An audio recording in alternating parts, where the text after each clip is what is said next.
Jemaat Maha Tuhan, besar dan perkasa Allah kita, ajaib dan dahsyat kasih-Nya kepada kita. Oleh kasih-Nya Dia selalu tuntun bimbing dengan firman-Nya. Kini firman-Nya disampaikan dari 1 Yohanes pasal 4 ayat 7 sampai 21 yang menjadi bahan MTPJ Gemim tanggal 3 sampai 9 September 2023. Sebelum membaca dan merenungkan firman ini, mari berdoa. Ya Bapa, kami butuh firman-Mu, sebab kami sadar kalau di hidup ini tidak ada firman, kami akan salah jalan, kami akan gagal, kami akan binasa. Dalam kesadaran itulah maka saat ini kami akan baca dan renungkan firman-Mu, biar Roh Tuhan yang singkapkan kebenaran firman. Semua yang mengikuti dimanapun mereka berada diberkati oleh Tuhan. Dalam nama Tuhan Yesus. Haleluya. Amin. Firman Tuhan disampaikan saat ini dari 1 Yohanes pasal 4 ayat 7 sampai 21. Begini dikatakan. Saudara-saudaraku yang kekasih, marilah kita saling mengasihi, sebab kasih itu berasal dari Allah. Dan setiap orang yang mengasihi lahir dari Allah dan mengenal Allah.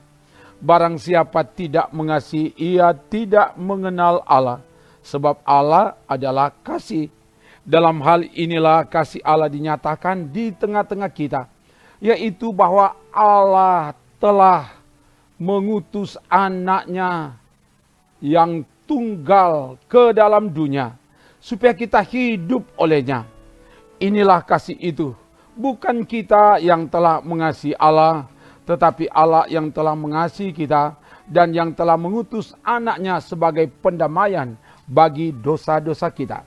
Saudara-saudaraku yang kekasih, jikalau Allah sedemikian mengasihi kita, maka haruslah kita juga saling mengasihi. Tidak ada seorang pun yang pernah melihat Allah. Jika kita saling mengasihi, Allah tetap di dalam kita dan kasih-Nya sempurna di dalam kita. Demikianlah kita ketahui bahwa kita tetap berada di dalam Allah dan Dia di dalam kita. Ia telah mengaruniakan kita mendapat bagian dalam Roh-Nya. Dan kami telah melihat dan bersaksi bahwa Bapa telah mengutus anaknya menjadi juru selamat dunia. Barang siapa mengaku bahwa Yesus adalah anak Allah, Allah tetap berada di dalam Dia dan Dia di dalam Allah. Kita telah mengenal dan telah percaya akan kasih Allah kepada kita. Allah adalah kasih, dan barang siapa tetap berada di dalam kasih, ia tetap berada di dalam Allah dan Allah di dalam Dia. Dalam hal inilah kasih Allah sempurna di dalam kita. Yaitu kalau kita mempunyai keberanian percaya pada hari penghakiman. Karena sama seperti Dia, kita juga ada di dalam dunia ini. Di dalam kasih tidak ada ketakutan. Kasih yang sempurna melenyapkan ketakutan. Sebab ketakutan mengandung hukuman. Dan barang siapa takut, ia tidak sempurna di dalam kasih. Kita mengasihi karena Allah lebih dahulu mengasihi kita. Jikalau seorang berkata, aku mengasihi Allah dan ia membenci saudaranya, maka ia adalah pendusta. Karena barang siapa tidak mengasihi saudaranya yang dilihatnya, tidak mungkin mengasihi Allah yang tidak dilihatnya. Dan perintah ini kita terima dari Dia. Barang siapa mengasihi Allah, ia harus juga mengasihi saudaranya. Demikian firman Tuhan.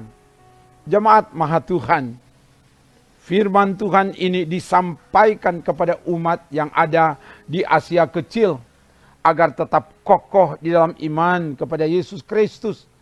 Tidak terpengaruh dengan pengajar-pengajar sesat yang tidak mengakui kemanusiaan Yesus. Sebab banyak penyesat telah muncul dan pergi ke seluruh dunia yang tidak mengaku bahwa Yesus Kristus telah datang sebagai manusia. Itu adalah si penyesat dan antikristus. Nanti bisa dilihat di 2 Yohanes 1 ayat 7. Para pengajar sesat juga mengajarkan bahwa keselamatan tidak ada hubungannya dengan hal-hal mengenai kesusilaan atau kasih terhadap sesama manusia. Menyikapi hal itu, firman Tuhan disampaikan bahwa Yesus Kristus telah datang ke dunia sungguh-sungguh sebagai manusia dan sungguh-sungguh sebagai Allah. Apa yang telah kami dengar, apa yang telah kami lihat, apa yang telah kami saksikan, apa yang telah kami raba dengan tangan kami tentang firman hidup, itulah yang kami beritakan. Bandingkan 1 Yohanes 1 ayat 1-3. Yesus yang dapat dipegang, dapat diraba, itu tanda dia hadir sebagai manusia. Inilah dia yang telah datang dengan air dan darah, yaitu Yesus Kristus. Bukan saja dengan air, tapi dengan air dan dengan darah. 1 Yohanes pasal 5 ayat 6a. Air menunjuk pada pembaptisan Yesus sebagai manusia, dan darah menunjuk pada kesengsaraan, penderitaan, dan kematian Yesus sebagai manusia. Jadi, firman Tuhan mau menegaskan bahwa Yesus Kristus sungguh datang sebagai manusia sejati dan Allah sejati. Dan umat yang percaya kepadanya harus hidup wajib saling mengasihi. Sebab kasih itu berasal dari Allah. Dan setiap orang yang mengasihi lahir dari Allah dan mengenal Allah. Barang siapa tidak mengasihi, dia tidak mengenal Allah, sebab Allah adalah kasih. 1 Yohanes 4 ayat 7, ayat 8, ayat 11 dan juga ayat 12b. Tanda kita mengenal Allah, kita mengaku percaya kepada Allah, dan kita tetap berada di dalam Allah, dan Allah ada di dalam kita. Itu nyata, kita harus saling mengasihi. Ayat 15 dan ayat 16 bacaan kita. Pertama, mengasihi Allah, dan wujud mengasihi Allah harus mengasihi sesama. Sebab orang yang mengasihi Allah yang tidak dilihat, tetapi membenci saudaranya yang dapat dilihatnya, ia adalah pendusta. Ayat 20 dan 21. Inilah inti yang diajarkan oleh Yesus. Kasihilah Tuhan Allahmu dengan segenap hatimu, dan dengan segenap jiwamu, dan dengan segenap akal budimu, dan kasihilah sesamamu manusia seperti dirimu sendiri. Matius 22 ayat 37-39. Dasar kita harus mengasihi karena Allah telah duluan mengasihi kita. Ayat 19. Bukan kita yang telah mengasihi Allah, tetapi Allah yang telah mengasihi kita. Dan kasih Allah yang sempurna dinyatakan ketika Dia mengutus anaknya yang tunggal ke dalam dunia sebagai pendamaian bagi dosa-dosa kita, untuk mengampuni dan menyelamatkan. Ayat 9, ayat 10 dan ayat 14. Kasih Allah dibuktikan dengan pengorbanan Yesus Kristus. 1 Yohanes 3 ayat 16. Demikianlah kita ketahui kasih Kristus, yaitu bahwa Ia telah menyerahkan nyawanya untuk kita. Jadi kita pun wajib menyerahkan nyawa kita untuk saudara-saudara kita. Artinya, kasih bukan sebatas kata-kata, tapi dibuktikan dalam tindakan kerelaan berkorban. Tidak ada kasih tanpa pengorbanan. Kasih bukan hanya dengan perkataan atau dengan lidah, tetapi harus dibuktikan dengan perbuatan dan dalam kebenaran. 1 Yohanes 3 ayat 17-18. Kasih Allah menjadi sempurna di dalam kita, yaitu kalau kita mempunyai keberanian percaya pada hari penghakiman. Ayat 12. Tidak ada ketakutan, sebab oleh kasih Allah Ia telah menyelamatkan kita dari penghakiman kekal ke kehidupan kekal. Yohanes 3 ayat 16 juga itu katakan. Kasih yang sempurna melenyapkan ketakutan. Ketakutan mengandung hukuman. Barang siapa takut, ia tidak sempurna di dalam kasih. Ayat 18.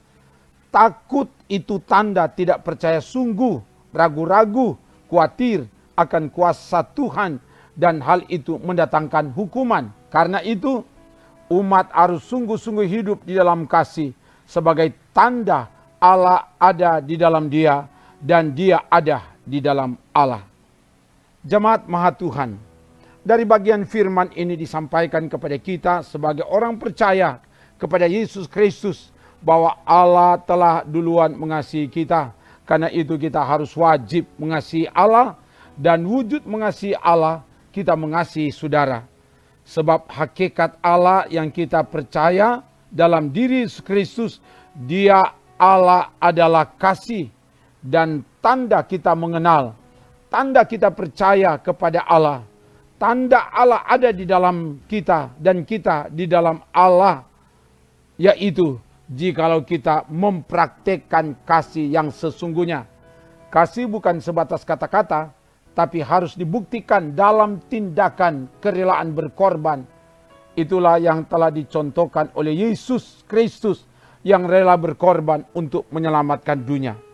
Lakukanlah segala sesuatu dalam kerja pelayanan, dalam tugas pengabdian di bidang kita masing-masing, didorong dan didasarkan pada kasih Allah yang tanpa pamrih. Kasih menjadi jiwa dan nafas umat Tuhan, sebab tanpa kasih sia-sia apa yang kita lakukan. 1 Korintus 13 ayat 13. Mempraktekkan kasih, membuktikan bahwa Allah yang mengendalikan dan memimpin hidup kita.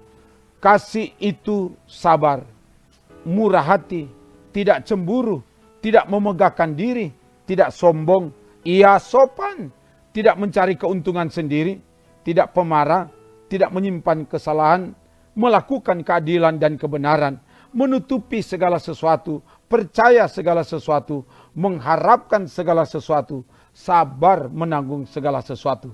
Demikian dikatakan dalam 1 Korintus 13 ayat 4-7.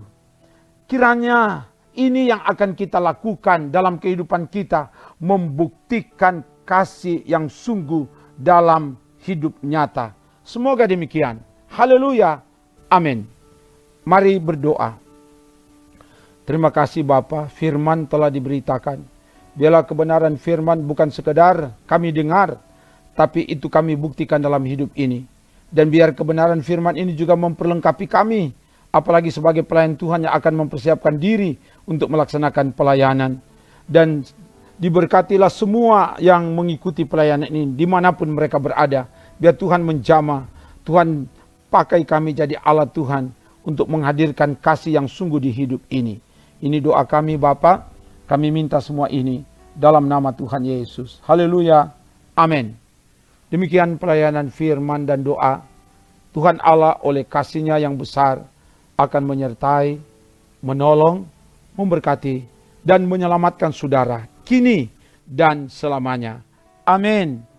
Trims.